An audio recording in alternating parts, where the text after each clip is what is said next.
14 दिसंबर सन 2025 Australia के बॉन्डाई बीच पर Hanukkah का फेस्टिवल जारी था। रंग थे, खुशियां थी, रोशनियां थी, पर अचानक गोलियों की आवाजें आने लगती हैं। 16 से ज्यादा लोग मारे गए, 40 लोग जख्मी हुए, 2 शूटर्स को आइडेंटिफाई किया गया और इस पूरी कहानी से एक ऐसा हीरो इमर्ज करता है, सामने आता है, जो पूरे नैरेटिव को बदल कर रख देता है। इंटरनेशनल मीडिया कोट करता है कि ये इस्लामिक टेररिज्म है। इस्राइल के वजीर आजम बेंजामिन नेतन्याहू ऑस्ट्रेलिया के वजीर आजम पर इल्जाम लगाते हैं कि हमारे कहने के बावजूद सिक्योरिटी ब्रीच को ऑस्ट्रेलिया रोक नहीं पाया। Your government did nothing to stop the spread of anti-Semitism in Australia. You did nothing to curb the cancer cells that were growing inside your country. You took no action. You let the disease spread, and the result is the horrific attacks on Jews we saw today. और इस सारी कहानी में अगर आपकी नजर social media पे पड़ती है ना, आप हैरान हो जाएंगे कि लोग डिवाइडेड हैं। आधे लोग बात करते हैं कि ये एक फॉल्स फ्लैग ऑपरेशन है जो इसराइल की सीक्रेट एजेंसी मोसाद ने करवाया है, और आधे लोग बात कर रहे हैं कि दुनिया में एक बार फिर एंटी सेमिटिज्म अपनी जड़ें मजबूत कर रहा है और कौम यहूद को इस दुनिया में खतरा है। लेकिन ये दास्तान इससे कहीं ज्यादा गहरी है। कहानी क्या है, आइए समझते हैं।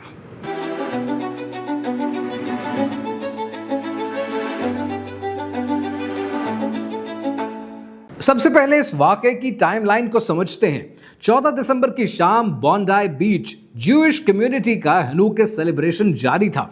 1000 से ज्यादा लोग मौजूद थे। फैमिलीज, बुजुर्ग, बच्चे सब खुश थे। 6:45 पे शाम को एक कॉल पुलिस को रिसीव होती है, गन शॉट्स, बॉन्डाई बीच, हेल्प।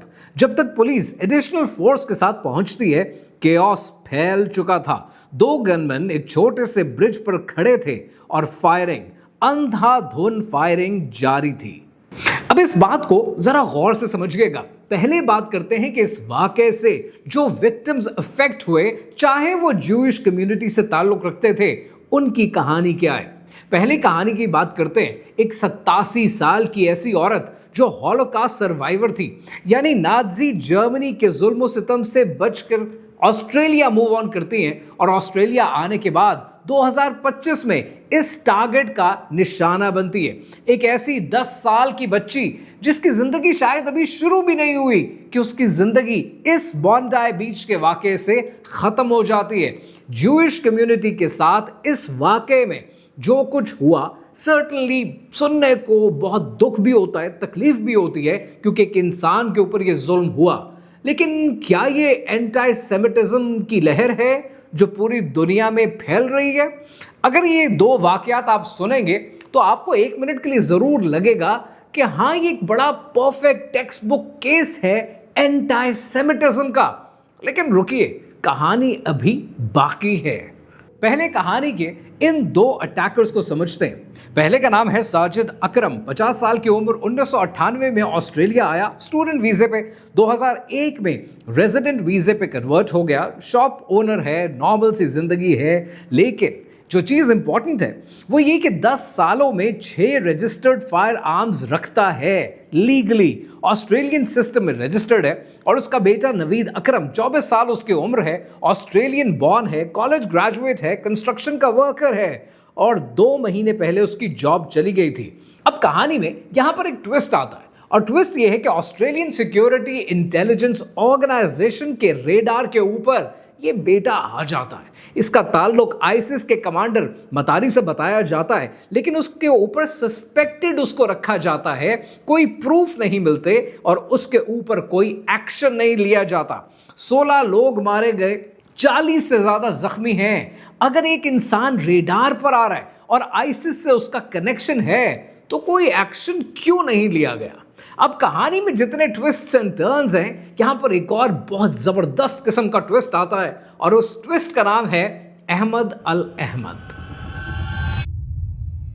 अब कहानी में एंट्री होती है एक 43 साल के इंसान की कि जिसकी ऐसी धुएंधार एंट्री होती है कि जो पूरी कहानी का नैरेटिव बदल कर रख देती है। इस इंसान का नाम है अहमद अल अहमद, और अहमद अल अहमद वो इंसान है जो बॉन्डाई बीच पर मौजूद होता है। अगर कहीं अटैकर की गोली इसको भी लग जाती तो शायद ये भी शहीद हो जाते, लेकिन अहमद अल अहमद साजिद अकरम को देखता है गोलियां चलाते हुए और बगैर सेकंड थॉट लिए ये उसको पकड़ने की कोशिश करते हैं और उसको पकड़ने में, उसकी गन छीनने में कामयाब हो जाते हैं। लिटरली खुद ऑस्ट्रेलिया की पुलिस कहती है कि अहमद अल अहमद ने ये जो गन छीनी जिससे साजिद अकरम मजीद लोगों को नहीं मार पाया, शायद दर्जनों जिंदगियां बचाई हैं। लेकिन कहानी में इंटरेस्टिंग ये है कि अहमद अल अहमद एक मुसलमान है। अगर मारने वाला मुसलमान है तो बचाने वाला भी मुसलमान है। तो अहमद अल अहमद की अपनी कहानी है क्या? अहमद अल अहमद का ताल्लुक है सीरिया से, और सीरिया के उस रूल से कि जहां पर आईसिस रूल किया करता था। अहमद अल अहमद ऑस्ट्रेलिया में असाइलम लेता है और ऑस्ट्रेलिया मूव कर जाता है। यहां आने के बाद अहमद अल अहमद अपना कारोबार सेटअप करने की कोशिश करता है, और जब ये मौका आता है कि जब बॉन्डाई बीच पर वो साजिद अकरम को पकड़ता है तो अटैकर इसके ऊपर भी वार करता है और 2 गोलियां इनको भी लगती हैं। ऑस्ट्रेलिया के प्राइम मिनिस्टर ने अल्बनीज ने कहा है कि ये हमारा नेशनल हीरो है। प्रेसिडेंट डोनाल्ड ट्रंप ने अहमद अल अहमद की तारीफ की है, यहां तक के इसराइल के वजीर आजम बेंजामिन नेतन्याहू ने भी तारीफ की है। लेकिन इसराइल का नैरेटिव इस पूरी कहानी में बहुत इंटरेस्टिंग है। इसराइल कहता क्या है, जरा ये समझते हैं। जैसे ही बॉन्डाई बीच पर यह अटैक हुआ, इमीडिएटली रिएक्शन आया इसराइल की तरफ से। इसराइल के वजीर आजम बेंजामिन नेतन्याहू ने इल्जाम लगाया ऑस्ट्रेलियन प्राइम मिनिस्टर अल्बनीज के ऊपर कि हम तो कब से कह रहे हैं और कब से शोर कर रहे हैं कि ऑस्ट्रेलिया प्रमोट करता है एंटी सेमिटिज्म को। इसराइल के कई मिनिस्टर्स ने यह बात की कि अल्बनीज इनकरेज करते हैं एंटी ज्यूइश हेट को। पर सवाल यह है कि अगर वो ऐसा करते हैं या नहीं करते, ये तो इल्जाम है, ये बात की बात है। अगर करते हैं तो क्यों करते हैं? क्योंकि ऑस्ट्रेलिया ने रिसेंटली पैलेस्टाइन को रिकॉग्नाइज किया, क्योंकि ऑस्ट्रेलिया ने गजा के होने वाले जेनोसाइड के खिलाफ आवाज उठाई और साथ ही उनके मुल्क में ये अटैक हो गया। देखो, ये कॉन्स्पिरेसी है और कॉन्स्पिरेसी थ्योरी है। मैं हरगिज कॉन्स्पिरेसी को प्रमोट नहीं करता और इन चीजों का प्रूफ नहीं है, बट आपको कहानी को देखना है उस एंगल में कि जिस तरीके से वो फ्लो करती है। मैं बात कर रहा हूं उन लोगों की जो इसको false flag operation social media के ऊपर ऑलरेडी कह रहे हैं। अब यहां पर मुझे एक फिल्म याद आती है। 2012 में टॉम क्रूज की एक मूवी आई थी और उस मूवी का नाम था जैक रीचर। अब उस कहानी के अंदर एक ऐसा स्नाइपर होता है जो 5 लोगों को मार देता है। सीसीटीवी की फुटेज अवेलेबल होती है, बुलेट्स अवेलेबल होती हैं, गन अवेलेबल होती है, और ये सब चीजें एक ही इंसान की तरफ निशानदही करती हैं जिसका नाम होता है जेम्स बार। एक एक्स मिलिट्री ऑफिशियल होता है, परफेक्ट सस्पेक्ट होता है, और पुलिस कहती है कि ये perfect open and shut case है, इसकी तरफ निशानदेही करते हैं, इसी को अरेस्ट करते हैं। लेकिन फिर कहानी में एक ट्विस्ट आता है, टॉम क्रूज की एंट्री होती है और टॉम क्रूज लोगों को पता है क्या बताता है? वो लोगों को ये सिखाता है, आपको और मुझे ये सिखाता है कि कहानी के अंदर जब बहुत सारे इत्तफाकात इकट्ठे होते हैं तो जरूर कुछ ना कुछ गड़बड़ होती है। टॉम क्रूज ये सिखाता है कि हमेशा ये देखो कि बेनिफिशियरी है कौन।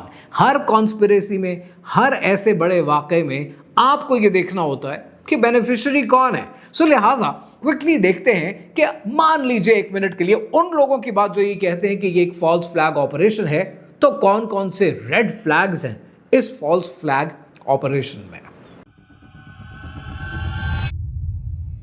पहला red flag, perfect timing. Hanukkah का पहला दिन, 1000 से ज्यादा लोग मौजूद हैं, ज्यूइश कम्युनिटी का इवेंट है, मैक्सिमम कैजुअलिटीज यहां पर हो सकती हैं। ये परफेक्ट टाइमिंग लगती है। इमीडिएटली हनुका की सेलिब्रेशन का पहला दिन कोई ऑलरेडी प्लान करके बैठ गया? लुक्स लाइक अ रेड फ्लैग। दूसरा रेड फ्लैग है ASIO की इंगेजमेंट का। ऑस्ट्रेलियन इंटेलिजेंस ऑर्गेनाइजेशन के सिस्टम के ऊपर मतारी के साथ कांटेक्ट के बावजूद नवीद अकरम को क्यों नहीं पकड़ा गया जब वो आपके पास सिस्टम पर ऑलरेडी मौजूद था? ऑस्ट्रेलियन इंटेलिजेंस कहती है कि हमारे पास बहुत ज्यादा एविडेंस नहीं थे, ये पता था कि मुलाकातों का एक सिलसिला है। एविडेंस थे नहीं या एविडेंस को इग्नोर किया गया? That's a major question. तीसरा रेड फ्लैग ये है कि गन रजिस्ट्रेशन सिस्टम, ऑस्ट्रेलिया में जितने गन लॉज हैं वो ऑलरेडी बहुत स्ट्रिक्ट है। एक इंसान जिसके पास 6 फायर आर्म्स हैं, 10 साल से है, सिस्टम पे आपके ऊपर आ रहा है, रेडार उसको पकड़ रहा है कि भाई ये सिस्टम में नजर आ रहा है, इसको पकड़ने की जरूरत है, और आप उसको जाने देते, ये तीसरा रेड फ्लैग। फिर quick closure, and that's a fourth red flag which is a very important one। और उसकी वजह यह है कि अभी केस शुरू हुआ, साथ ही आपने लोगों के नाम ले दिए, साथ ही आपने लोगों को पकड़ लिया, एक काउंटर नैरेटिव साथ ही आपके पास मौजूद था, इंटरनेशनल मीडिया रेडी था इसको इस्लामिक टेररिज्म कहने के लिए। ये तो अल्लाह भला करे अहमद अल अहमद का, कि अगर 1 मिनट के लिए इमेजिन करें अहमद अल अहमद की तरह कोई और नेशनैलिटी या किसी और रिलीजन का इंसान होता जिसका रिलीजियस बिलीफ शायद कुछ और होता, तो शायद ही पूरा नैरेटिव ही बदल जाता। एक मुसलमान ने अगर हमला किया तो एक मुसलमान ने ही उसको रोका, पूरे नैरेटिव की कहानी ही बदल गई। सो ये चौथा रेड फ्लैग है जिसकी वजह से जैक रीचर मूवी का वो डायलॉग याद आता है कि जिसमें वो कहता है कि this isn't about the evidence, it's about who benefits. अब सवाल यह है कि बेनिफिट होता किसको है?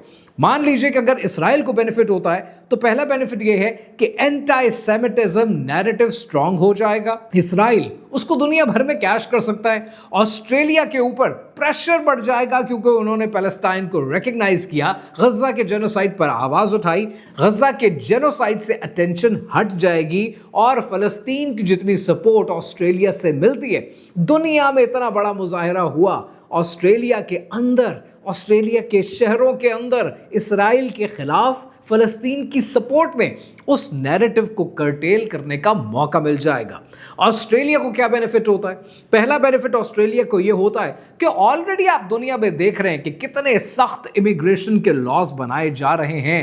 उन इमिग्रेशन के लॉज को मजीद सख्त करने के लिए एक आर्गुमेंट मिल जाएगा, एक मौका मिल जाएगा, सर्वेलेंस की पावर बढ़ जाएगी, मुस्लिम कम्युनिटीज के ऊपर प्रेशर और बढ़ेगा और उनको कर्टेल करने के लिए, उनका हाथ रोकने के लिए इनको ये मौका मिल जाएगा, जिससे शायद अल्लाह ना करे लेकिन मुस्लिम कम्युनिटीज को टारगेट करना आसान हो जाएगा। एंड लाइकवाइज जो करंट पॉलिटिकल पार्टी है उसको एक ऑपोजिशन के ऊपर माइलेज मिल जाएगा।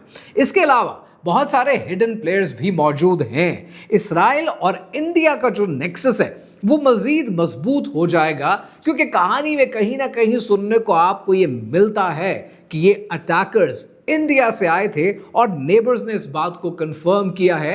माना कि मेन स्ट्रीम मीडिया में इस बात को नहीं उछाला जाता, लेकिन ब्राउन रंग के लोग, चाहे वो पाकिस्तान से हो, बांग्लादेश से हो, इंडिया से हो, श्रीलंका से हो या फिर शायद नेपाल से हो, उनके लिए इमिग्रेशन मुश्किल हो जाएगी। और वेस्टर्न कंट्रीज में आप ऑलरेडी देख रहे हैं कि कितने प्रोटेस्ट चल रहे हैं इमिग्रेशन के खिलाफ, और इमिग्रेशन लेना, वीजे लेना मुश्किल हो जाएगा। टेररिज्म की वो इंडस्ट्री जो सन 2001 से चल रही है उसको पकड़ मिलेगी और वो इंडस्ट्री मजीद फलेगी, मजीद फूलेगी। लेकिन इस कहानी के अंदर कुछ ट्विस्ट्स अभी और हैं। अब कहानी में एक और ट्विस्ट है, और कहानी में ट्विस्ट ये कि जो लोग इसे फॉल्स फ्लैग ऑपरेशन कहते हैं और मोसाद की, इसराइल की एजेंसी की कार्रवाई कहते हैं, वो एक एविडेंस भी देते हैं, और उनकी एविडेंस है आर्सीन ओस्टरोस्की। ये एक प्रो इसराइली एक्टिविस्ट है जिसका बयान जेरूसलम पोस्ट में लिखा गया है, और वो कहता है कि मैं इसराइल से 2 हफ्ते पहले ऑस्ट्रेलिया आया एंटी सेमिटिज्म से फाइट करने। अटैक हुआ, सर पे गोली लगी, बच गया, और खून से लथपथ होकर भी सेल्फी बना रहा है, और जो पट्टियां चढ़ी हैं जिस्म के ऊपर उसमें खून साफ नहीं किया गया, क्योंकि खून टेक्निकली बिकता है और ये शायद आपको बेचा गया है। सोशल मीडिया पे लोग कहते हैं कि सीरियसली ब्लड के अंदर सेल्फी। अब इस कहानी का एक और एंगल है, और वो दूसरी तरफ देखने के लिए हमें तारीख उठानी पड़ेगी, और तारीख बताती है कि 1950 की दिहाई में इराक के अंदर वो एरियाज जहां पर ज्यूइश कम्युनिटी ज़्यादा रहती थी वहां पर बॉम्ब ब्लास्ट हुए, और उन बॉम्ब ब्लास्ट के नतीजे में लाखों लोग, लाखों ज्यूज इराक छोड़कर इसराइल मुंतकिल हो गए। और बाद में ये पता चला कि इसराइल की इंटेलिजेंस ऑफिसर मैक्स बेनेट इसमें इन्वॉल्व थे, और इस बात को इसराइली हिस्टोरियन प्रोफेसर A.B. श्लेम ने भी कंफर्म किया है। सो अब सवाल तो फिर बनता है कि क्या हिस्ट्री अपने आप को रिपीट कर रही है? और ये सवाल मैं नहीं पूछ रहा, लेकिन ये सवाल आज लोग पूछ रहे हैं। अब कहानी में एक ट्विस्ट और आया, और वो ट्विस्ट ये था कि जैसे ही ये बॉन्डाई बीच का वाकया होता है, इंडियन मीडिया चीखना शुरू कर देता है कि पाकिस्तानी दहशतगर्द है, पाकिस्तान ने दहशतगर्दी को प्रमोट किया, पाकिस्तानी टेररिस्ट निकला। लेकिन जब कहानी को डिग डीपर करते हैं तो फिर क्या पता चलता है? पता ही चलता है कि जो नवीद अकरम है अटैकर, उसके पड़ोसी ने कहा कि ये लोग इंडिया से बिलोंग करते हैं और इंडिया से यहाँ पर आए थे। Like look at your hypocrisy. India के प्रोपेगेंडा की हाइट चेक करें। अभी रिसेंटली जो धुरंधर मूवी रिलीज हुई, उस फिल्म का आखिरी डायलॉग है almost towards the end of the film, और वो डायलॉग है कि इस दुनिया में जहां कहीं दहशतगर्दी होती है उसके पीछे पाकिस्तान का हाथ होता है। In fact, evidence has shown that directly or indirectly इस दुनिया में हो रहे ऑलमोस्ट हर टेररिस्ट अटैक के पीछे पाकिस्तान का हाथ है। लाइक लिटरली दुनिया में कहीं भी दहशतगर्दी होती है पाकिस्तान का हाथ होता है। लेकिन ये जो टेररिस्ट थे बॉन्डाई बीच के, ये तो इंडियन निकले, ये तो हैदराबाद से निकले, आपके बैकयार्ड से 6 ट्रिप्स कर चुके अपने पासपोर्ट के ऊपर। इस पर आप क्या कहेंगे? यही वो प्रोपेगेंडा है जो आप दुनिया को बेचने की कोशिश करते हैं, पाकिस्तान जैसे अपने पड़ोसियों को बदनाम करके, लेकिन अपने गरेबान में झांकने की कोशिश नहीं करते। Shame on you. रही बात ऑस्ट्रेलिया की, तो ऑस्ट्रेलिया के पास है 2 ऑप्शन। पहली ऑप्शन है नफरत की, कि जो ब्राउन स्किन है, जिनके वीजे वैसे ही मुश्किल हो जाएंगे। अगर आपको याद हो कि ex prime minister Imran Khan का जब धरना चला था, तो उस धरने में डी चौक पहुंचने की बातें हुई, एम्बेसीज के एरिया को रोकने की बातें हुई, और उस वक्त डिप्लोमेटिक एनक्लेव के अंदर एक शेल गिर गया। जैसे ही वो शेल गिरा, पाकिस्तान में लाखों ऐसे टैलेंटेड लोग जो ऑस्ट्रेलिया जाना चाहते थे, उनके वीजे इमीडिएटली बंद कर दिए गए। तो अब ब्राउन स्किन के ऊपर ये खतरा मंडला रहा है। वो बच्चे जो बाहर पढ़ने के लिए जाना चाहते हैं, वो लोग जो नौकरी के लिए जाना चाहते हैं, जो इमिग्रेशन लेना चाहते हैं, उनके लिए मुश्किलात फैलेंगी, बढ़ेंगी। और ऑस्ट्रेलिया के पास नफरत का रास्ता तो पहला ये है कि मुसलमानों के लिए जीना हराम कर दें या इमिग्रेशन को मुश्किल बना दें और एंटी सेमिटिज्म को प्रोटेक्ट करने की कोशिश करें। फलस्तीन के लिए जितनी आवाज़ उठाई है, जेनोसाइड के खिलाफ जितनी आवाज़ उठाई है, उस सब को मल्टीप्लाई बाय 0 कर दें। लेकिन ये कोई अच्छा रास्ता नहीं है, इससे कौमें नहीं बनती हैं। और दूसरा रास्ता है कि उन लोगों को कि जो हीरोज़ हैं, अहमद अल अहमद की तरह, उन्हें सेलिब्रेट करें। जैसे ये वाक़या हुआ, उसके 72 घंटे के अंदर अंदर ऑस्ट्रेलियन पार्लियामेंट के अंदर बहस शुरू हो गई और ऑपोजिशन ने ठीक ठाक ग्रिल किया ऑस्ट्रेलिया की रूलिंग गवर्नमेंट को। उन्होंने कहा कि जब आपको 2019 से पता था, ऑस्ट्रेलियन इंटेलिजेंस एजेंसी यानी ASIO को जब ये बातें पता थी, 10 साल से एक इंसान 6 फायर आर्म्स के साथ बैठा है, आपके रेडार पे आ रहा है, इस्लामिक स्टेट के साथ उसके कनेक्शन है, मतारी से वो मिल रहा है, तो आपने एक्शन क्यों नहीं लिया? अब ये दोनों तरफ से ऑपोजिशन लगी हुई है, हुकूमत लगी हुई है, बहस चल रही है। लेकिन इस सब के बीच में एक MP उठी और उस MP ने, मेंबर ऑफ पार्लियामेंट ने, बड़ी ज़बरदस्त बात की, मेरा दिल जीत लिया। उसने कहा कि हम यहाँ बैठकर पॉलिसीज़ बना सकते हैं, हम एक दूसरे को ग्रिल कर सकते हैं, हम इल्ज़ामात लगा सकते हैं, पर क्या हम ये सोच सकते हैं कि हम ऐसा क्या करें कि हमारी कौम में हर इंसान अहमद अल अहमद बने? Now that's a big question, और ये सवाल सोचने की ज़रूरत है। शायद अगर कोई डूब रहा होगा मेरे सामने, तो शायद मैं भी अपने जूते के तस्मे खोल रहा हूँगा, शायद मैं भी सोच रहा हूँगा कि कूदूँ या ना कूदूँ, कोई और आकर प्रोटेक्ट कर लेगा। लेकिन अहमद अल अहमद ने तो ये नहीं सोचा, वो तो कूद पड़े। और एक सवाल मेरा आपसे भी है जो आपने सोचना है। सवाल ये है, 1 मिनट के लिए मान लें अहमद अल अहमद अगर उस अटैकर को ना पकड़ते, अगर उसको काबू ना करते, उससे गन ना छीनते, तो क्या नैरेटिव तब भी यही होता कि इनका कोई कनेक्शन नहीं है, मोटिव हम ढूंढ रहे हैं, शायद लोन रेंजर थे, क्योंकि एक मुसलमान के अटैक को एक मुसलमान ने काउंटर कर दिया। अगर ऐसा ना हुआ होता तो ज़रा सोचें फिर नैरेटिव क्या होता। क्या उसमें ईरान की इंगेजमेंट दिखाई जाती, अफगानिस्तान की इंगेजमेंट दिखाई जाती, या फिर सारे मुसलमानों को इस्लामिक टेररिस्ट कह दिया जाता। हमारा दीन कहता है कि जब तक इस दुनिया में एक भी कलमा गो है, क़यामत बर्पा नहीं होगी। और आज मुझे लगता है कि आज अगर ये दुनिया चल रही है ना, तो वो अहमद अल अहमद जैसे लोगों की वजह से चल रही है। ये हैं हमारे हीरोज़, इन्हें सलाम है।